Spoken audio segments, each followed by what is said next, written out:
What's up is down, what's left is right. Chasing stars and holding you. I can't see the end, but we'll see it through.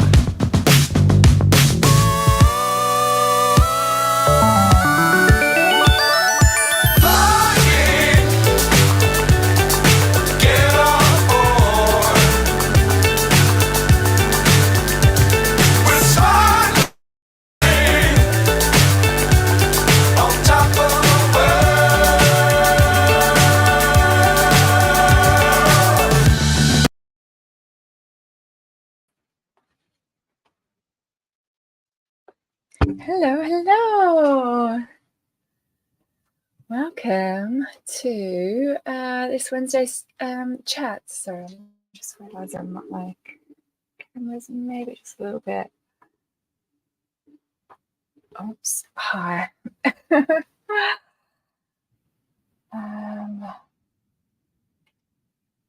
we go. That's a bit better.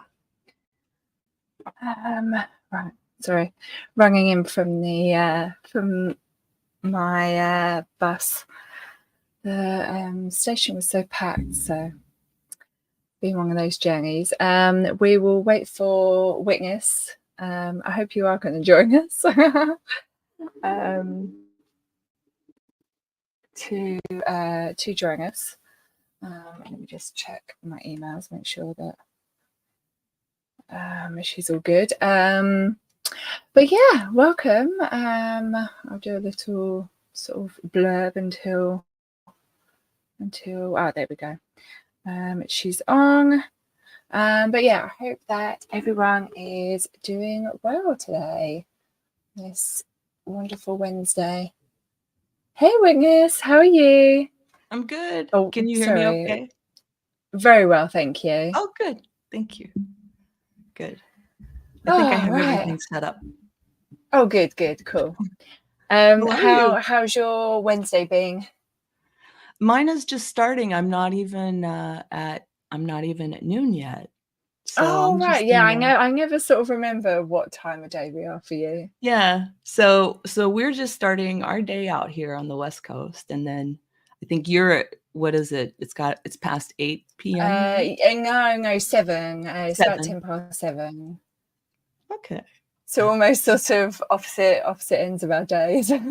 Yeah, you're way ahead of me on your Wednesday than I am. So yeah, you're doing better than I am. My Wednesdays, yeah, my Wednesdays being blue skies, sunshine, but it's rather nip here because it's the winter. So I hope that I mean, I can see behind you. You've possibly got some sunshine coming in, so hopefully you get blue skies as well. Yeah, we've had some really beautiful sunshine here. It has been getting cold, but we're lucky. You know, I'm in San Diego, so the sun shines all year round. It's pretty nice. So. Oh, nice. Yeah. I can't imagine what that's like, you know, sort of. It's because I remember hearing something and they were sort of talking about kind of not knowing the like time of year in kind of certain parts of America and things, because obviously you don't get the season. So yeah, we get a little bit of seasons. The Californians feel it, right? Because well, I'm not a native Californian. I've lived here for about 23 years now. Right. But now I consider it cold when it's around below 60 degrees Fahrenheit. So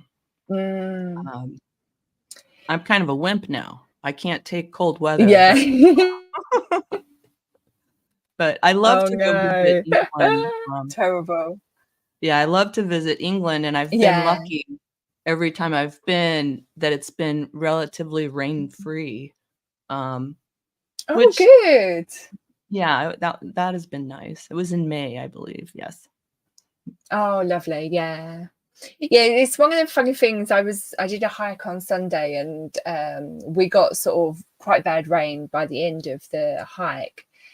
But we were sort of talking halfway through how, you know, sort of actually it doesn't rain that much here. Like when we get rain, it's usually quite bad rain.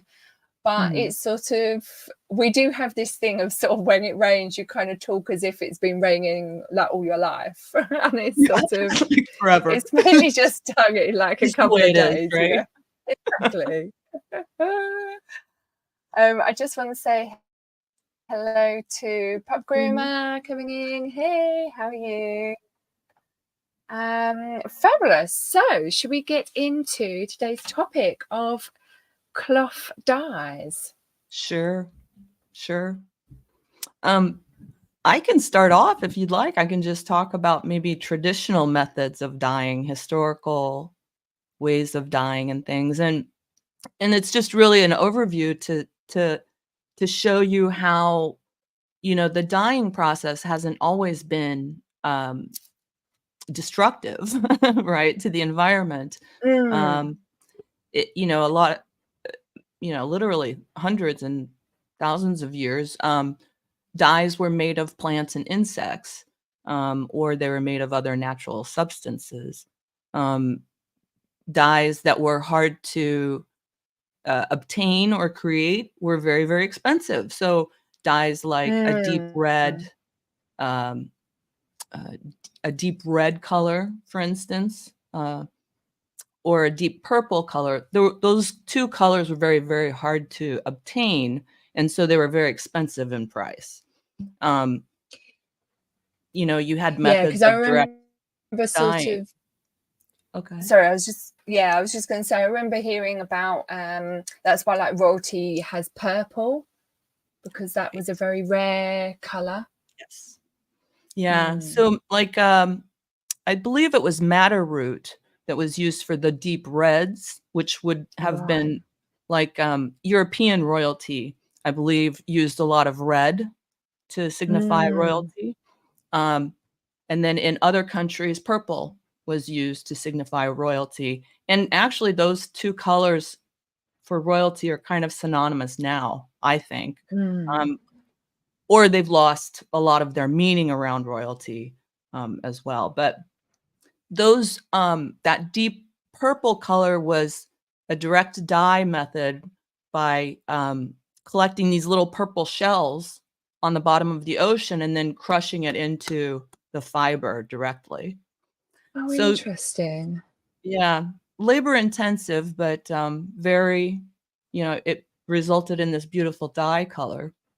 And then madder root, dyer's madder root, or like a common sort of madder root, was used for varying colors of reds, from a very intense deep red into like a reddish orange yellow color almost. So madder roots could be used kind of like for that red to orange to yellow palette, right? Nice. And then there's let's see, there's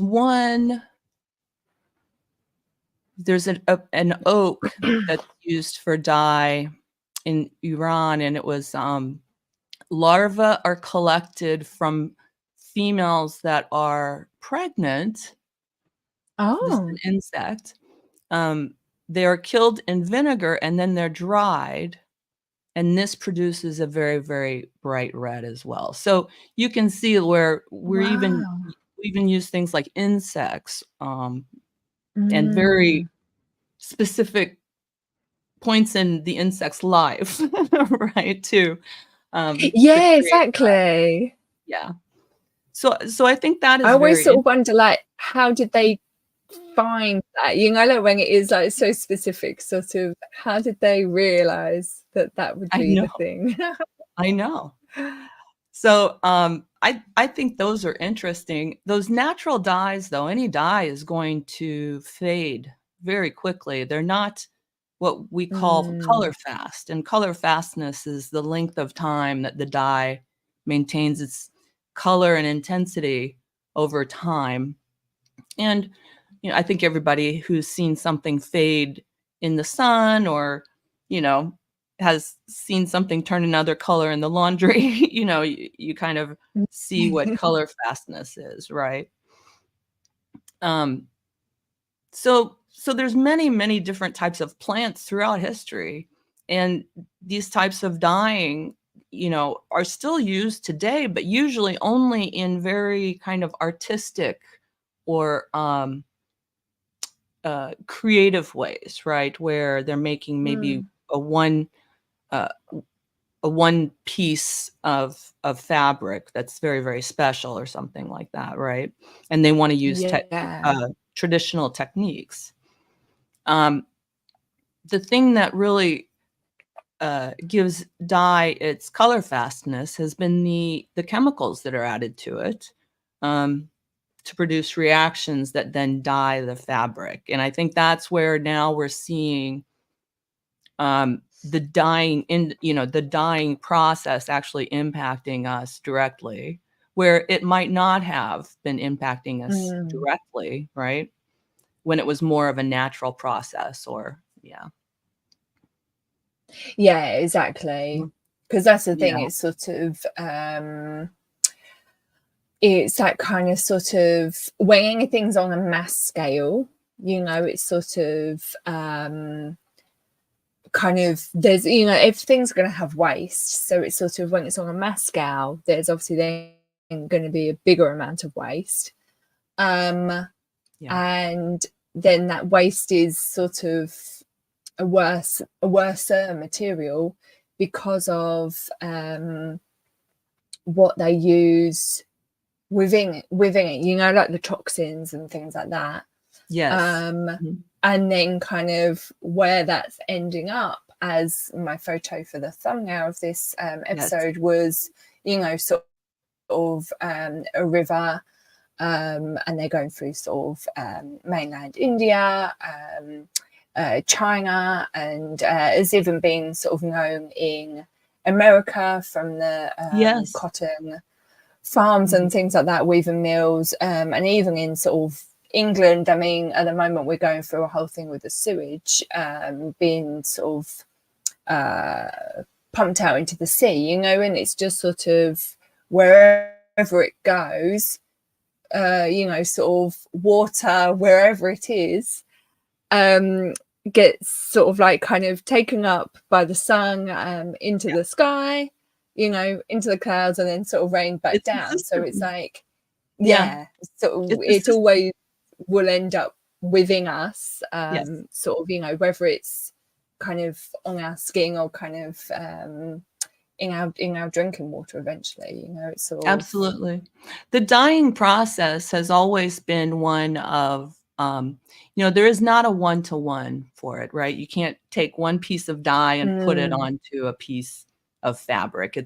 You take a ton of dye that's in a lot of water, and you soak that fabric through and through until it adheres, right? That there's actual you know, a physical piece of color that adheres to the surface of that thread or yarn or whatever it is.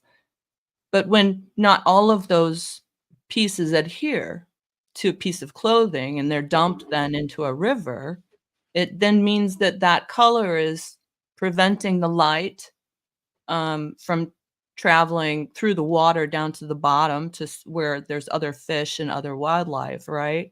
Um, those color pieces actually block sunlight, um, like they would block yeah, the natural color of the fabric coming through, right? So, um, while they are chemicals and these chemicals are not good, I mean, just the dye itself, its natural properties are hurting. like the Yes. exactly, yeah, the intensity of the color as well, yeah. Yeah, because they use so much of it, and there's so much additional dye that has to be, I don't know, let go. I would wonder if, you know, the river that you show in the thumbnail, that's a lot of dye. Couldn't they have not have, you know, done another 3 batches of clothing with that amount of dye? That's a lot of dye, Exactly. you know? Yeah, So, yeah. yeah. And that's the thing, like that's where it's sort of, it's so much more troubling to me than just sort of it being kind of cheap clothing, you know, sort of when you Right. kind of think about, you know, sort of fast fashion and kind of things that will use more of a toxic Mhm. sort of like high intensity, sort of toxic dyes potentially, that it's this thing of everything's so throwaway, you know, sort of, because it's even sort of within the sort of sustainable sort of sectors, it's sort of bamboo is not seen as the most sustainable because it's very water intensive. Yes. Now, when I have brought bamboo in the past from one particular place, they sort of kind of tell you about the like the factory it's come from and things like that. And I researched it, and they actually you know, like, reuse the water over and over again. Oh, good. Until until it can't be used anymore. That's good. And then they have like sort of a proper way to kind of put it back into the system. This was one out in Japan. You know, and it's sort of, and obviously tencel and things like that, which is sort of the wood sort of pulps and things like that made into fabric. You know, like that, because tencel is a derivative of nylon, because nylon is from wood. Whereas tencel is that also that process of sort of like reusing the water over and over again, you know, sort of, and making sure that at the end of like the water's life, that it's put back into high grade water, as in sort of drinking water. Right. They don't allow it to go anywhere until it's sort of at that stage. So yeah, you know, it's that sort of thing of sort of, you know, kind of factories and things like that taking ownership for what they're putting back out into the world. So like you say, you know, if they could get more batches out of it, and even if, you know, sort of it is the dyes running out, so then, you know, have that as a lighter shade, you know, it's sort of, I just think, because there's someone that I know, and she's kind of was setting out this whole, her kind of business model was to sort of have all these like brands come together, and then she then like, so then they have like a factory set up where people can get stuff made. So say it's like sort of like to make bras, to make, to do like the dyeing, whatever, you know, sort of all these kind of different bits. If clothing process. that if like one person went to them with like a small sort of rung of garments, you know, they'd be turned away because it's too small. Right. Whereas if like a collective of brands doing not like the same garment, but, you know, they're all doing different versions of a bra, can then all come together. And then, so then collectively it's then sort of a decent amount for like the factory to do and things like that. The same, you know, using like the same cloth, using, you know, sort of like the dyes and things like that. You know, so I think sort of if we can get more of that going on. She's on very like, small scale at the moment with what she's doing, but I just think sort of if more things like that could happen, then then, you know, sort of it would help a lot of things. And it's not, doesn't mean that just because they're all being made in the same place, they're all, you know, using the same dye, that it's all going to come out the same. You know, they could be doing tie-dye with it, they could be printing over it, they could be, you know, all these sort of multitudes of things that I think as like sort of small businesses, small designers, you can sort of think about these things in like a bigger picture, whereas obviously the bigger brands, you know, it's not even almost worth it to them in like the most sort of pathetic of ways. It's almost not worth it to them to think that deep into it. They're just like, and they'll accept the waste, you know, they'll just they don't have to deal with it on the other side. So they just write that loss off as waste of in the manufacturing process, and they're good to go. You know, I think Exactly. too, it's when I was in graduate school, I studied color Mm. in textiles, and the there's not that many base colors in the world, right? So you have, the purple that could be obtained from, purple shells, or you have the madder root thing. But then there's also gradations in color from there, and mixing of color as well, right? Mm. So there are, lots of ways to get there, right? One color batch Exactly. could be modified into a second color batch with just a simple modifier like maybe vinegar, right? Or Ah, something yeah.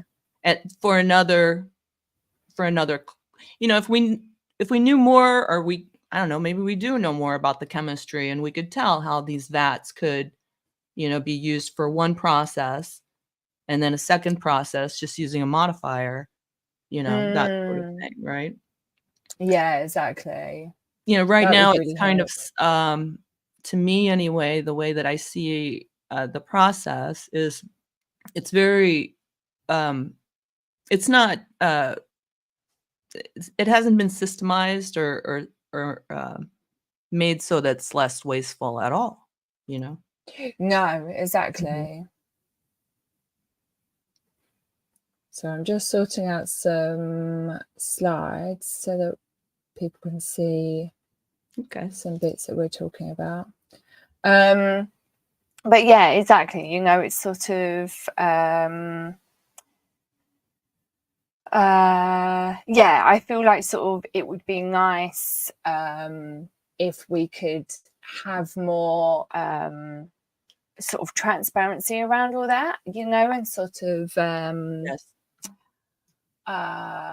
yeah, kind of better sort of knowledge about how these sort of dyes can be kind of continued use. Because even I kind of feel like sort of, can it go beyond textiles in a way, somehow like that color, like, I don't know how like nail polishes and things like that sort of Right. work, but I'm thinking like nail polish, because obviously like you wouldn't want it obviously on your skin in any other place, but Right. sort of, is there a way to siphon out like sort of the dye aspect and kind of use that in other things, or Right. in coloring plastic in particular, because I can imagine it probably would hold fairly well. So if we're going to keep like single use plastic, continued use plastic, and Yes. then sort of like people kind of want that coloured, could it be used in that sort of way, or in Right. paper? Yeah. I'm just sort of like kind of, yeah, now I'm kind of thinking about it. There's actually paint for like Yeah. actual paintings. There's probably quite a few things that it can be used for. Yeah. Um, Yeah. Still, sort of aside And the on colors that cloth. are used now it's very similar to paint that you would, either acrylic or oil paints and things like that. That's what I'm thinking. Yeah. Yeah. But, paint, of course, is much better controlled. It's not as Yeah. wasteful, right? Um, but it's very similar to that. And there's a lot more Mm. chemicals and things like that, involved as well, right? With, dyeing, usually there's a sizing or a starching or some sort of bleaching process being done Mm. either before or after as well. So a lot of chemical Yeah, process. exactly. Yeah. Interesting. Right, sorry, I'm going to send myself these couple of images, and then we can see them. I've got some what's it, natural dyes as well, but they're on my computer, and it Oh, always goes slow when I try to show them, so I won't go into them.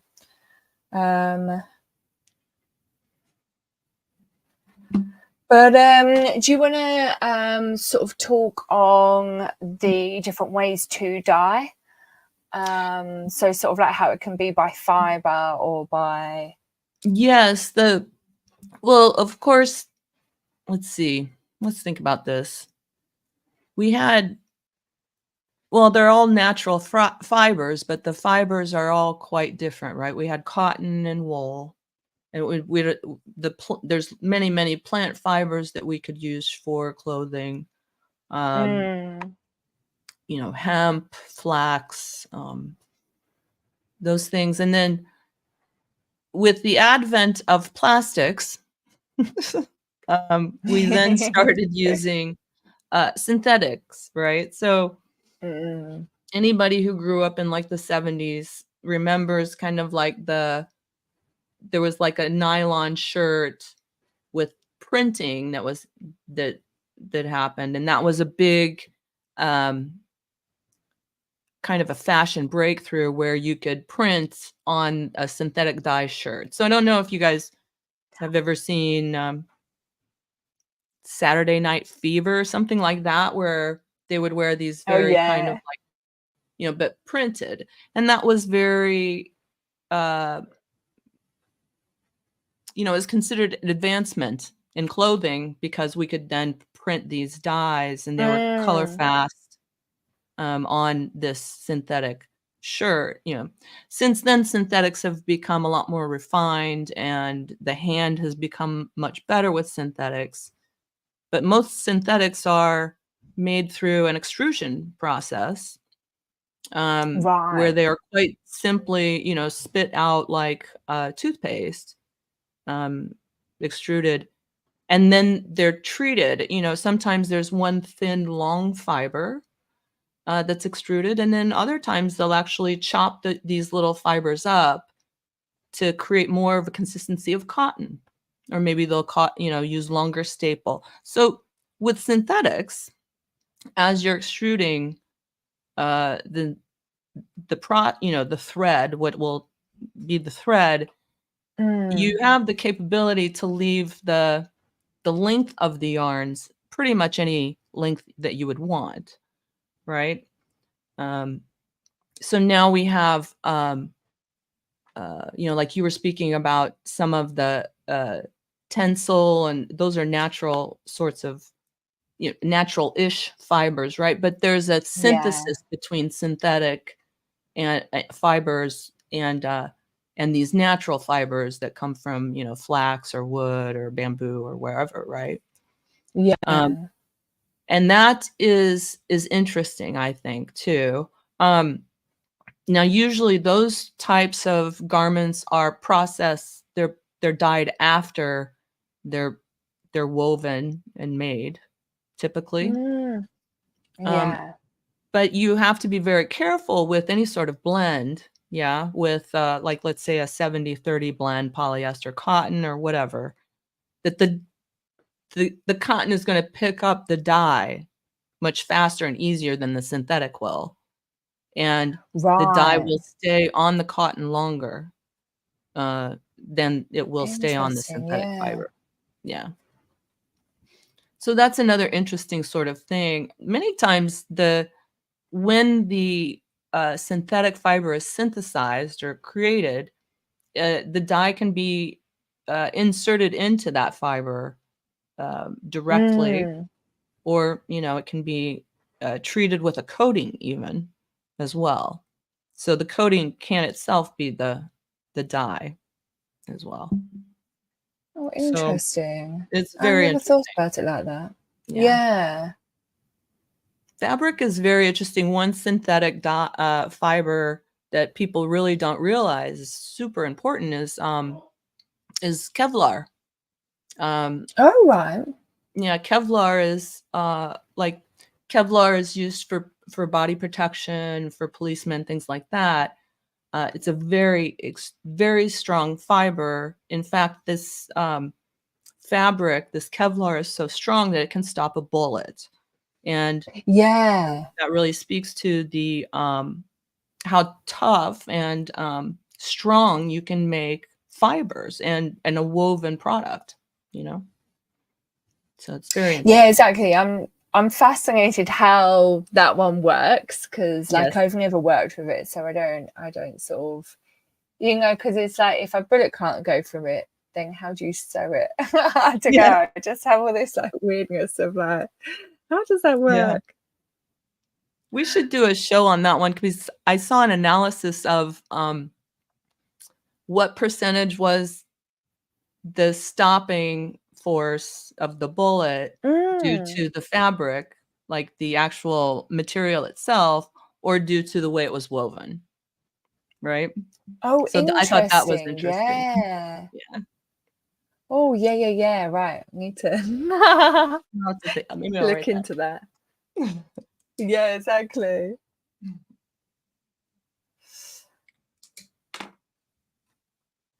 Fabulous. Right. Sorry. I'm just going to do some more of these images. Oops. Because I've found some good ones of sort of natural dyes. So like what the thing that is used that sort of is where the natural dye is derived from, basically. Oh, So yes. I thought that I saw it and I was like, oh yeah, that would be a good one for people. Oops, come on, work with me now. But I've already got these ones up. So Yes. these are a couple of some murky waters. That's upsetting because everywhere that you see that, It's so upsetting. yeah, everywhere that you see that orange surface, that means that there's no light going under Yeah. into the water below, right?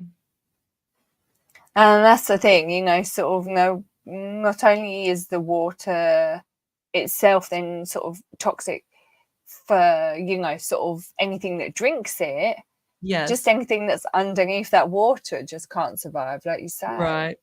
Yes. It's so sad, you know, and sort of, and then in particular, like with this one, sort of seeing it going all around the trees and things like that, and all I can think is sort of the trees, and then the sort of earth itself, you know, that the Yeah. soil and things.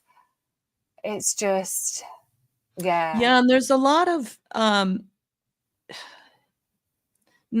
heavy metals used in dyeing. So unfortunately, Mm, we hope that the fish don't eat those things and then we eat those, those are in our food it chain, all right? comes back So round. yeah. Exactly. And then the next one is like the dye sort of going into the river. Yeah, look at Which the this one foam. I sort of quite liked in a way, because I feel like it's a bit more relatable for people, because it Yes. sort of just looks like any kind of river that you might sort of walk beside, whereas the other one's a bit more sort of, maybe people won't relate to it so much. But yeah, Yeah, that looks it's a like sort of a pink dye. yeah, and it looks foamy almost, doesn't it? Yeah, exactly. Like it's reacting with something possibly. I don't know. Yeah, that's what I wondered with it. It's yeah, definitely reacting in some ways. And it's really weird, like when I was looking up at images and I was like, half of them look sort of like they're kind of it's sort of CGI'd onto an image or Right? something, because it's sort of like such strong colors Yeah. in So foreign sort of looking. yeah, exactly, very like random sort of place. So yeah, I was like, oh no, people won't believe me if I put that up, because it doesn't look like it sort of belongs there in any way, Right. which obviously it doesn't belong there, but sadly it is there. Yeah. Um, Now, every year in Chicago during St. Patrick's Day, The Oh yeah. people of Chicago dye I think it's the Chicago River green. And Wow. I've always kind of wondered about that, but it doesn't seem to transfer to boats or any other Mm, surface that gets into the water. I don't know. It dissipates and it's going into a larger body of water. So, sometimes, we have to think about things like that as well, right? That it, we, some people have been throwing dye and paint into just the woods or the rivers for quite a while. We really need to like try to stop doing that, right? So that these yeah, other exactly. Like companies it don't might feel seem that they can do fun. it. You're right. Yeah. Yeah, exactly. But it's sort of the unknown, Yeah. hidden consequences. Yeah. Hello, Sissy. Nice to see you. She's just saying, what is the photo of and where? Where is it didn't actually have a location on the photo when I saw it, but most of the ones that I saw were in parts of India. Yeah. Though I think the one before this was possibly like a Borneo or something. It kind of looked a bit more like that. So yeah, I reckon this is probably India. Yeah. And it will be sort of at the back of a factory Yes. that is sort of mass producing all the dyes basically. Mhm.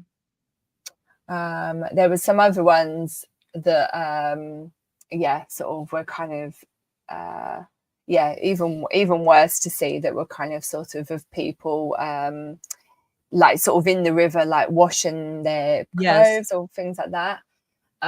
But yeah, I didn't particularly want to sort of get ones up with people. But yeah, I just think sort of it's like it's such a shame sort of like seeing it's kind of people going around there like everyday things of kind of, the rivers are like often like where people like Yeah. that sort of bathe, because they just have done for all their lives, sort of generations, that it should be sort of safer, Right. well, not safer, but safe for them to do it.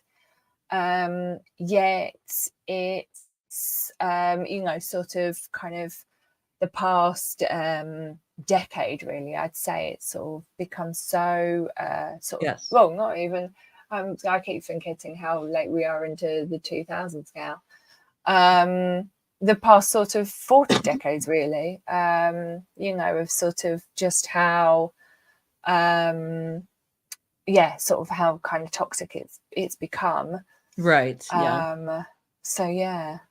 I think it has ramped up, right? What we're seeing is the fast fashion industry is creating almost like a disposable clothing sets of clothing in the rush to be first and to be, hip. And I think that this rush is producing just a glut of not only actual clothing, right? That nobody wants, right? Or nobody can Yeah. really use for any length of time, right? Let's, be honest. And then they end up in, you know, shelters or clothing, Goodwill stores or secondhand clothing stores, right? But I think that, it's like the waste that we see with the dye, right? It's almost like they're mass producing clothing that they know that they cannot sell, and they're just like they just let's just write it off, throw it away, and then start again, and they're just burning all the resources through, Yeah. you know? And I think it has to stop at a certain point because especially in India, I am concerned about the people around the rivers, Yeah, in Cece's India. just put up as well. So Yeah, sad for the people living downstream, and upsetting for yeah, the environment. Will not recover without intervention. Exactly, and it's it's sort of the saddest part of it, and sort of something that kind of really gets to me is, you know, sort of like we're kind of, not that it's quite so the other side of the world, but, you know, like a fair amount away, that it's sort of, it's so easy for a lot of people, especially obviously big business, to be like, oh, you know, it's not our issue. Right. But yeah, I've always had this sort of thing of, I need to do more, you know, sort of, Yeah. there should be more that we can do. I think I was quite surprised by how, when I studied clothing and textiles, how really truly labor intensive clothing is, and that it really should be treated more like an art form, in my opinion, Exactly. than a business in some sense. I don't know. The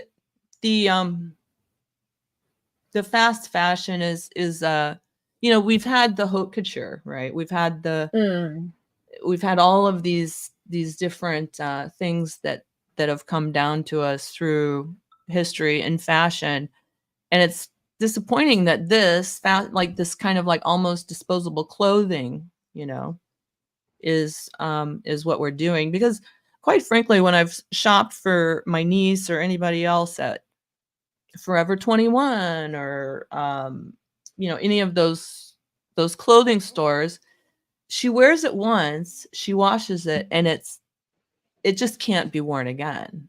It is as if it will just fall apart, you know? And that's the thing. That's what I think, they're sort of, it's all part of it, you know, it's sort of yeah, like, they don't, the wheel. Yeah.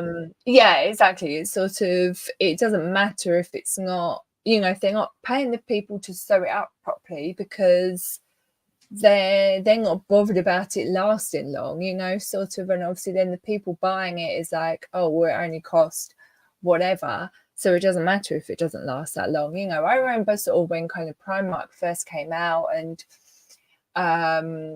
kind of friends of mine, you know, and even sort of at the start, like I was kind of treating it in a similar way, because people were talking about it, and it's all this, oh, like go in there and buy a bunch of sort of basic stuff, take it on holiday, you know, get all like your sun lotion on it. It doesn't matter if it sort of ruins it, because then, you know, sort of you just kind of get rid of it. Yeah. And I remember sort of shopping, you know, like getting like quite a few things, but then like, and then going on holiday, but then still sort of being like, no, like it needs to, could you ever do that next stage of sort of just get rid of it, you know? Right. Yeah. We've kind of Just keep it. yeah, even more. Yeah, exactly. I find myself sort of going around and checking all the stitching, even before I buy it in Primark, you know. We have there's a secondhand clothing store near us that I think it's for women with breast cancer, and so all of the ladies around the area all take their really, really good stuff there Oh, secondhand. nice. And I will not tell anybody where it is, but it's kind of interesting because for this, I've seen women like separate stuff. This is for Julie's secondhand store, and then this is going to go to Goodwill, right? So they know in their mind what clothing is valuable and what clothing is not valuable to hand down to somebody else, right? Or to give another life to, you know. And so I think that's interesting. I think if we had more things like that, you know, where you know, I'm getting older now. I'm probably never going to wear a suit into an office ever again, but I have some really beautiful suits that somebody younger than me might like to wear. So it's that type of thing. I wish we had more of that interaction, right? And not this just like, oh, I don't need this anymore. It's out of style, or it doesn't, you know, quite look good. I'm going to throw it away. Yeah. Exactly. That's the thing. And it's sort of, it's the one thing that sort of, I don't really even give to charity shops anymore, just because I worry, you know, like what they're going to do with it. You know, are they going to sell it? Are they going to send it halfway around the world, you know, and dump it on some other country? because it's it's just like heartbreaking to me that like I don't even know sort of where it would go at the end of the day. And then it's so hard because I like for years was sort of like pestering all my friends to be sort of better for the environment and things like that. Yeah. And then by the time one of my friends was like, oh, like I just gave all my stuff to the charity shop, I was like, oh no. Sort of. And she's like, but you said, and I was like, yeah, I said that once, and now I've found out other things, and I'm sorry. Yeah, it's all right. So I try Yeah. not to. So I'm just like, you know, whatever kind of they want to do is kind of whatever they, you know, sort of can do at the end of the day, because I don't know what the answer is. You know, like if you're, Right. you know, sort of like particularly kind of friends of mine that are quite sort of weight fluctuating, you know, it's sort of you know, yeah, like what you're meant to do. So it's sort of yeah, it's a hard one. But let me bring up our next image. So I've got one of natural dyes. So here we go. So these are some foods that you might find and kind of the dyes that you can get from them. Blueberries was a big one, especially in England. Right. Lots of blueberry dyeing back in the day. But I like that color. It's a nice color. Yeah, you can kind of see like on the eggs or stones, whatever they are, sort of how the colours come out. One that they haven't got on there is avocado. You can use the avocado pips and the skins to get like a pinkish colour. Oh, yeah. I didn't realize that. Oh, yeah, it's a really, really nice one. I actually bought some organic cotton that was dyed in it, and it's a really nice sort of almost like peachy pink. Yeah. Oh, yeah, nice. Really, really nice. And that's what I quite like. Sort of, obviously, you can get it in any dye, but like in particular with natural dyes, it kind of depends how long you leave it in there, and sort of each time like you do it, it could be sort of slightly different. Yeah. Which obviously is a pain when you're trying to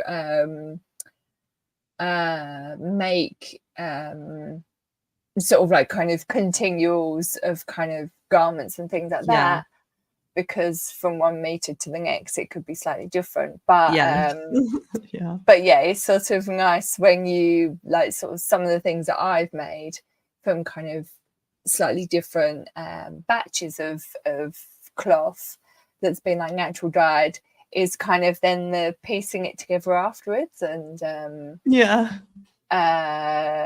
sort of using it as part of the patterning as such. Right. Yeah, because the dye itself can take on a characteristic that can be then used in the design of the garment, right? It's very it's you know, it can, you know, if you hand dye things, you can create ombre effects, you can create, you know, maybe some a little bit of dye movement with an ombre effect through a piece of clothing, you know. So there's a lot of really cool things that you can do by, you know, just by managing how much dye is being applied at any one given point in time, right? I think that's, you know, tie dyeing is a lot that way, right? So you put rubber bands around and you dye different sections. So yeah, but it's unique every time. I think that's what's interesting. Yeah, exactly. Yeah, it's not something that can be sort of repeated so well. Which, you know, sort of I really like as a thing, because it's sort of, I've never been one to want to sort of, I always have this fear of like walking down the street to see someone sort of wearing what I'm wearing.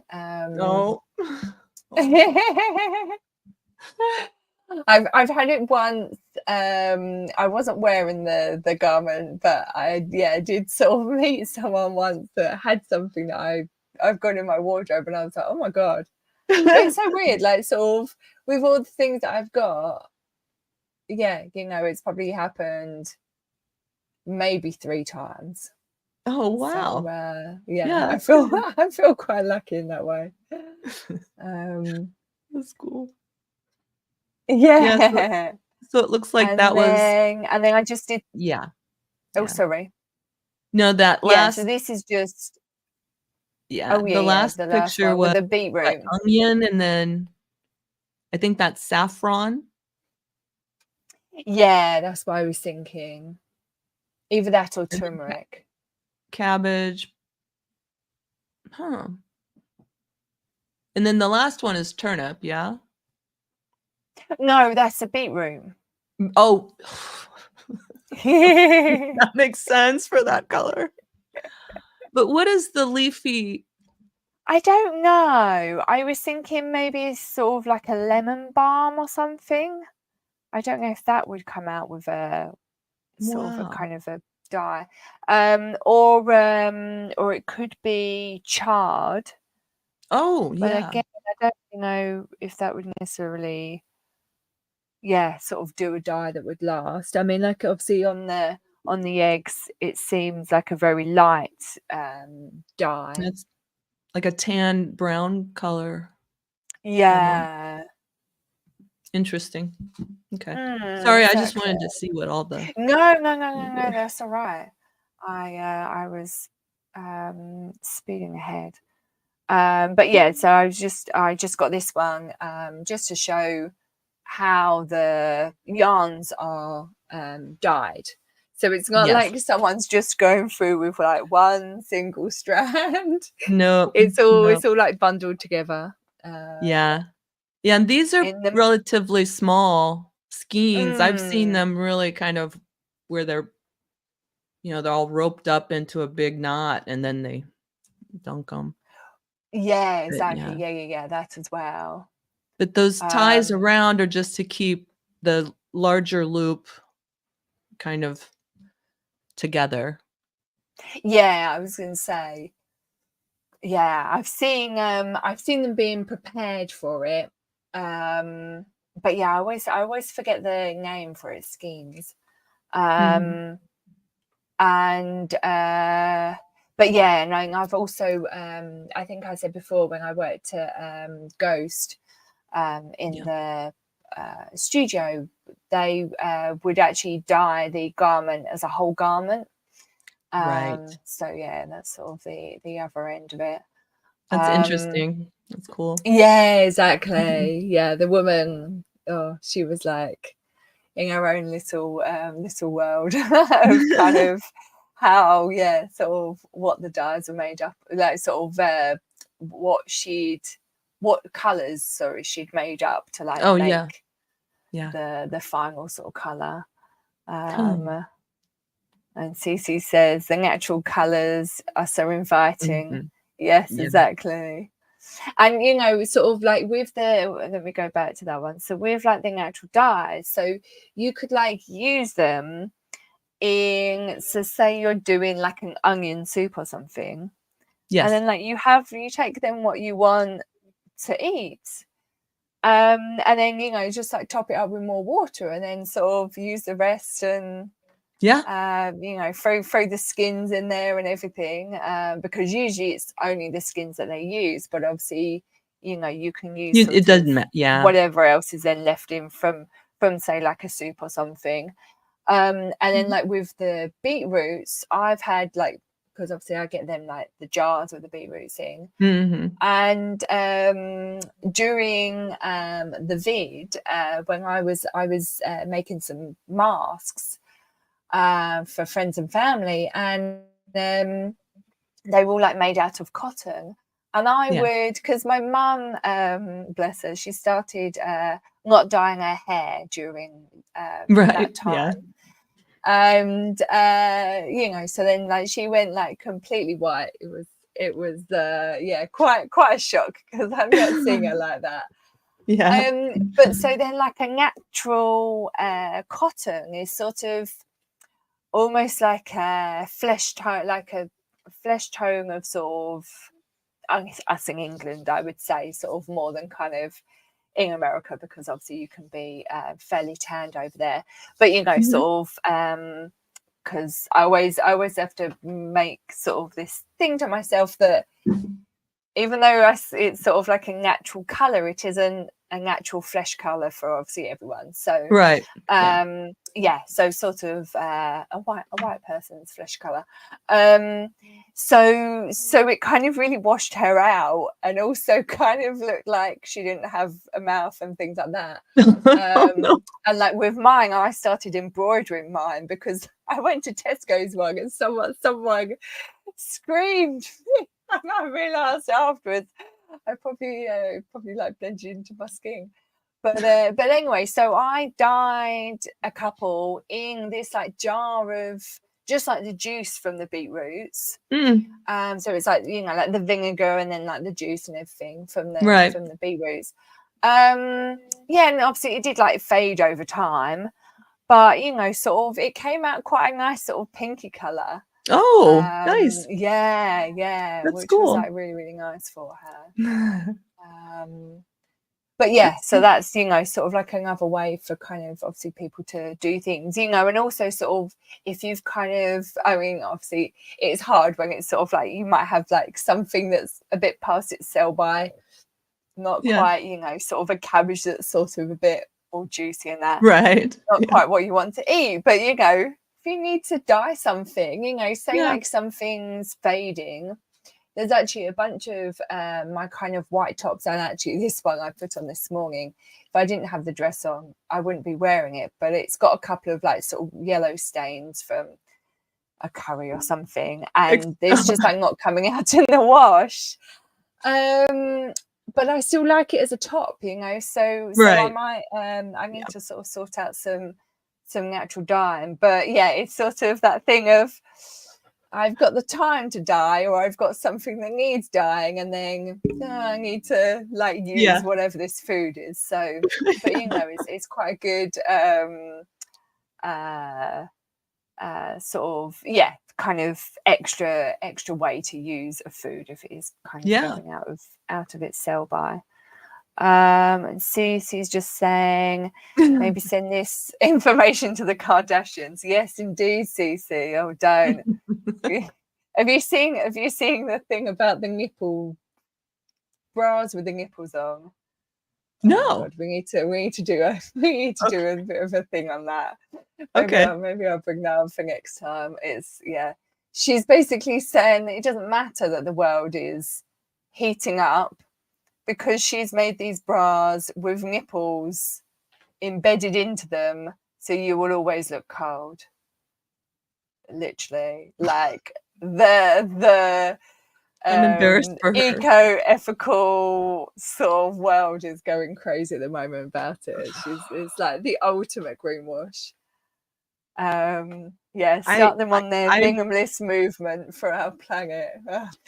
I've been trying for years have a bit more than that. Not get them to show. So yeah, exactly. I'm not going to buy it. No. It's an interesting look.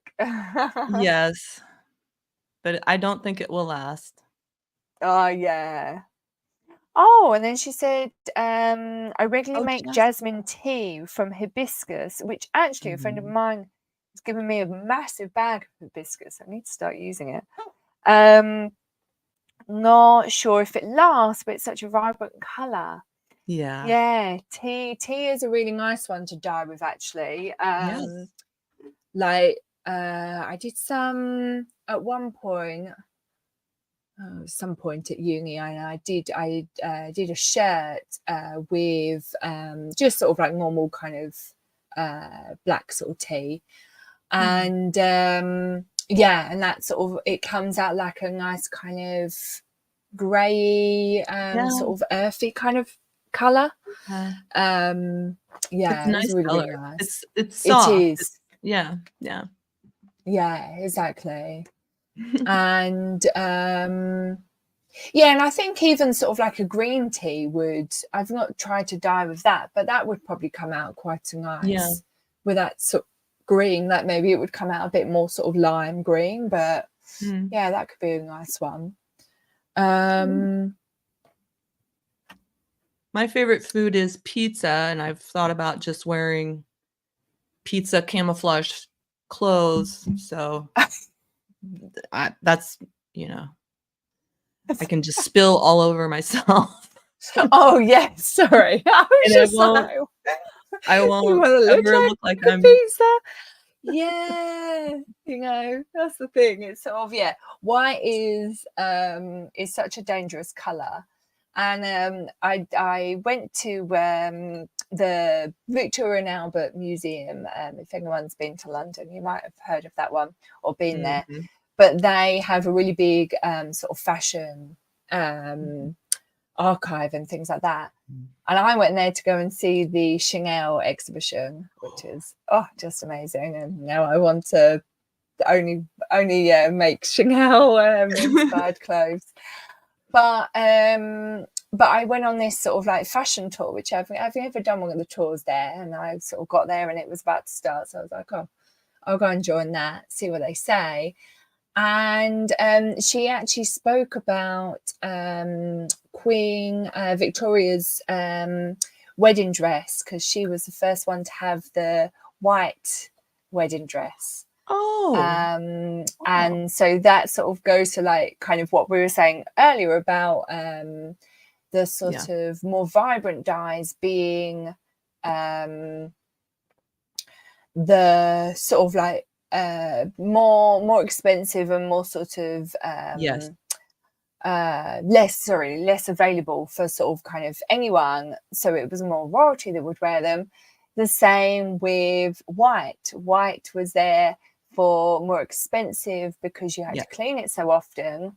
Yes. So then only royalty could sort of use that so much or wear that so much as such, as an outside garment anyway.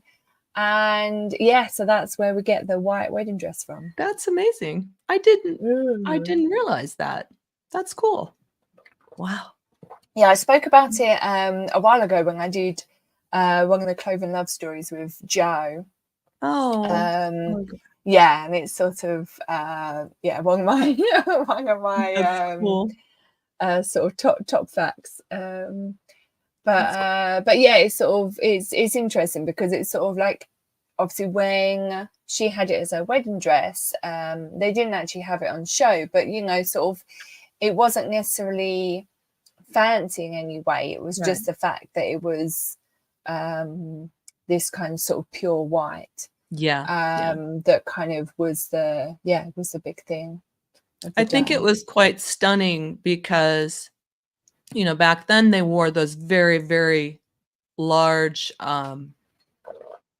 gowns, you know, very wide skirts with a lot of petticoats and things like that. So to see that much beautiful white satin or white whatever it was, that must have been really interesting, right? Because you don't, in that era, white, the pure color white was very hard to get through natural means, right? Yeah, exactly. You had to bleach things to get them to be white, right? So having this beautiful white, it's quite an effort to keep, like you said, just the effort to keep it clean while you're making the dress would be monumental, right? Yeah, let alone afterwards. Yeah, exactly. No, I think it's it's so like crazy to think that sort of that wasn't like always a thing, because I think sort of obviously a lot of people believe that it's kind of has always been like that, but yeah, it was more they would have sort of kind of either sort of coloured fabrics usually for their wedding dresses, or like anyone that kind of couldn't afford it, I think it was just more of a natural, and it was more around the sort of design as such, you know, like maybe sort of a bit of lace or something. Yeah. But yeah. Oh, Susie's just saying, how the heck did you two end up helping us in the ex-Scientology world? Thanks for the support. Oh, I don't know. we're helping people with the knowledge of how to We're just care for talking their about other clothes and stuff. Yeah. exactly, yeah.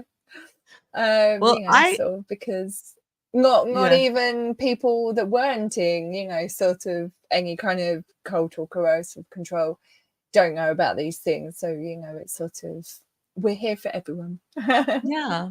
And it's fun to talk about our experiences, right? Because Exactly. you're in the UK and I'm here.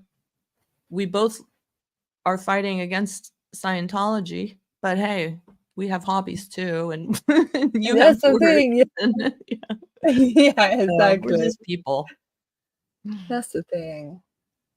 It's yeah, we'll trying to do our bit. And just to let everyone know, if you're watching, please like our stream. If you don't mind, please. And you can, if you like what we're doing, then you can please subscribe as well. Whitney's channel, if I can see it, is Thank you, everybody, for coming. here. There we go.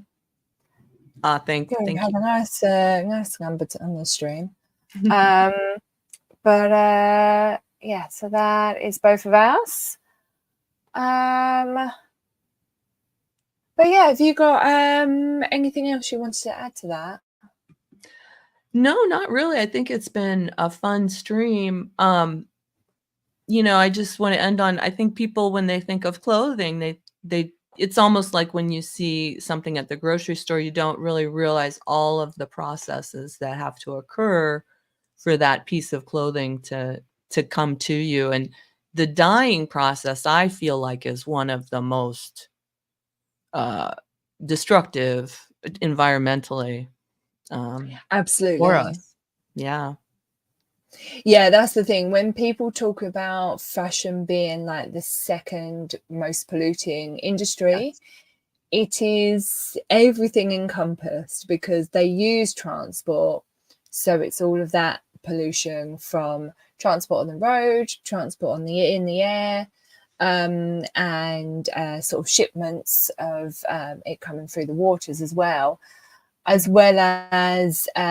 sort of the dyes and even sort of the pesticides that are used on the crops and things like that, that are, you know, sort of like sometimes like used willingly, other times through a more coerced sort of instance, because the farmers are often tricked into using seeds that then need to use a feed, and it isn't a feed, it's actually a pesticide, which is like a whole nother thing that I will go into when we do a cotton stream, because I'd like to sort of go through my dissertation a bit, because I did my dissertation on cotton. Awesome. Yeah, I love did I cotton. not say to you about that? Yeah. That's where I found out about like organic cotton, and then that's then what sent me on this whole path of sort of looking to sustainable fashion, because I like opened me up of sort of even organic cotton isn't always, you know, sort of like organic and things like that, because of all these kind of nasty things that kind of the big people do.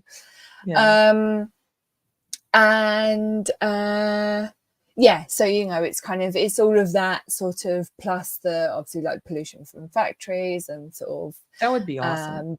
Then sort of like the end waste of everything. So it's sort of, fashion isn't just that kind of t-shirt that you sort of put on, isn't just, you know, sort of the dress that I'm wearing. It's kind of the everything that came before, and then everything that's going afterwards. So kind of think about kind of where your garment came from, and then sort of kind of what you're going to do with it afterwards, and then where sort of that might kind of lead. So the more you can the more wears you can give to a garment, then obviously the better, you know, sort of.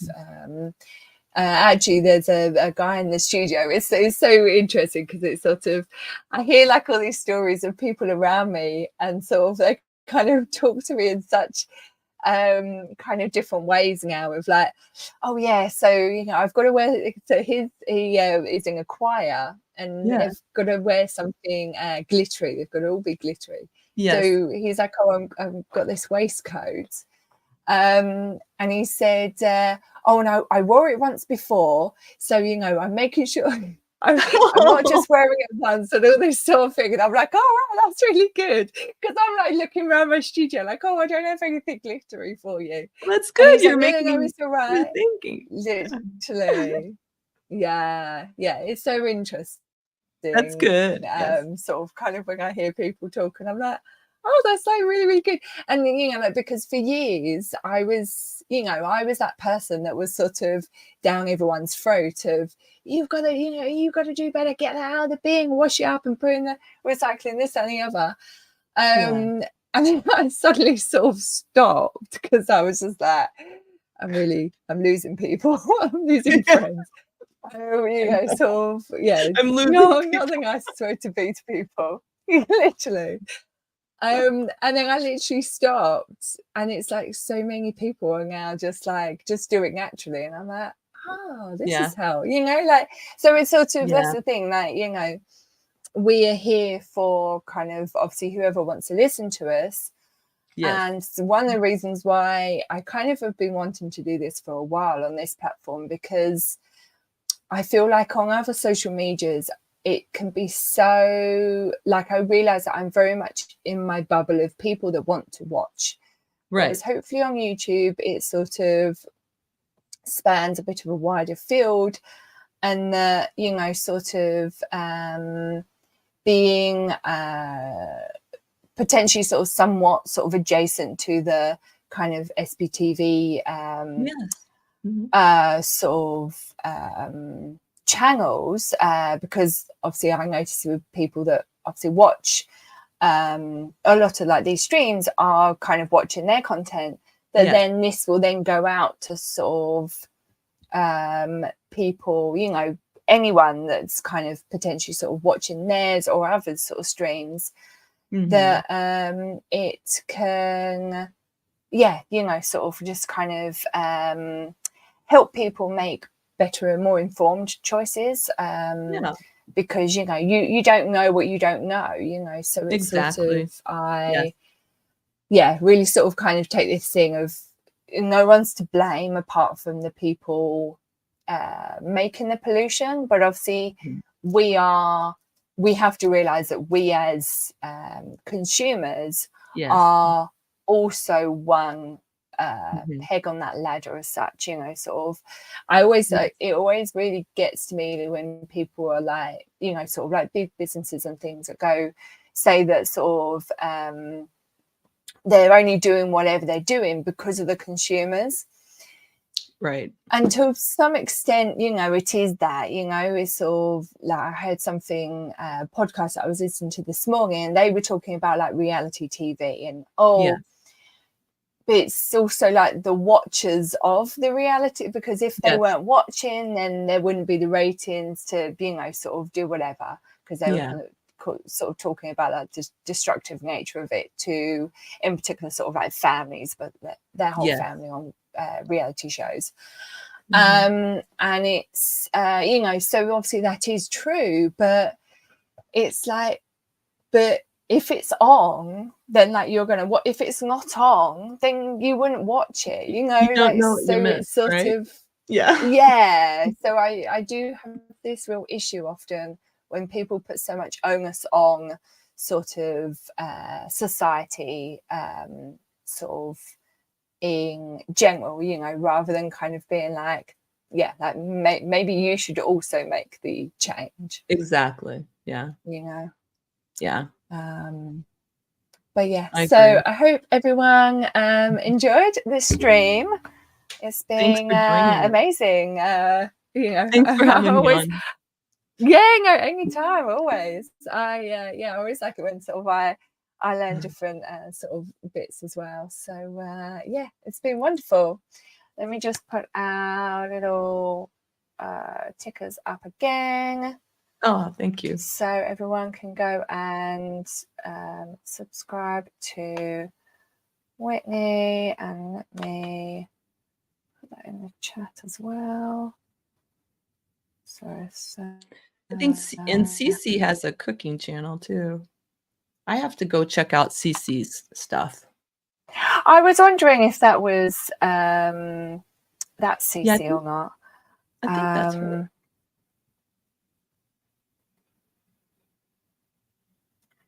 Yeah, I need over Christmas. I want to go and spend some time sort of doing some cook-alongs with the cooking channels.